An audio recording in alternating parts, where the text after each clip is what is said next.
Assalamualaikum warahmatullahi wabarakatuh. Nama saya Faiza Nur Afifah dari kelas 12 MIPA 6, absen 7. Jadi, di sini saya akan menjelaskan tentang jurnal umum, buku besar, dan neraca saldo. Tahap pertama, kita harus mengetahui penggolongan akun dalam akuntansi. Secara umum, akun dibedakan menjadi dua.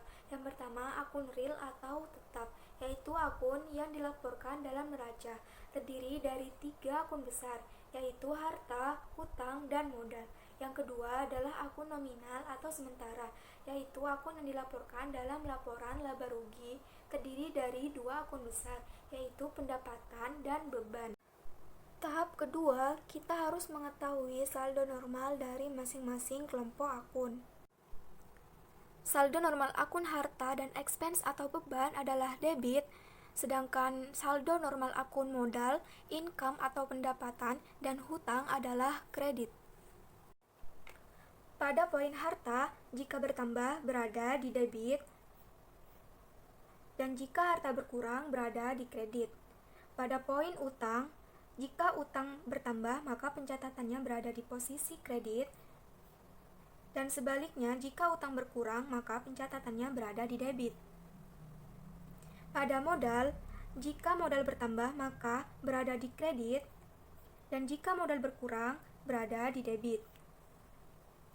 Pada poin pendapatan, jika pendapatan bertambah maka berada di kredit, dan jika pendapatan berkurang maka berada di posisi debit. Pada poin beban, jika beban bertambah posisi berada di debit, dan jika beban berkurang maka pencatatannya berada di kredit. Contoh membuat jurnal umum. Pada tanggal 1 Januari 2015, Susan mendirikan salon di Semarang dengan menginvestasikan uangnya sebesar 5 juta.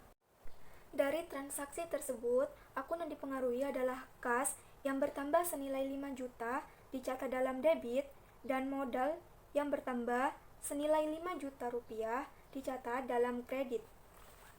Pada tanggal 2 Januari 2015, Susan membeli peralatan salon secara kredit sebesar Rp500.000. Dari transaksi tersebut, akun yang dipengaruhi adalah akun peralatan yang bertambah senilai Rp500.000 dicatat dalam debit, dan akun utang usaha yang bertambah senilai Rp500.000 dicatat dalam kredit. Pada tanggal 3 Januari 2015, Susan mendapatkan pendapatan jasa sebesar Rp65.000. Dari transaksi akun tersebut, yang dipengaruhi adalah akun pendapatan yang bertambah senilai Rp65.000 dicatat dalam kredit, dan akun kas yang bertambah senilai Rp65.000 dicatat dalam debit. Pada tanggal 4 Januari 2015, Susan membayar sewa tempat sebesar Rp200.000. Dari transaksi tersebut, akun yang dipengaruhi adalah akun beban sewa yang bertambah senilai Rp200.000 dicatat dalam debit, dan akun kas yang berkurang senilai Rp200.000 dicatat dalam kredit. Pada jurnal umum, jumlah debit dan kredit harus sama dan balance. Jika beda, maka ada yang salah dalam pencatatan transaksi ke dalam jurnal umum.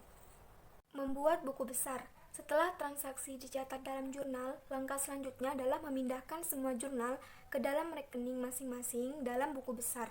Proses pemindahan dari buku jurnal ke dalam buku besar dinamakan posting.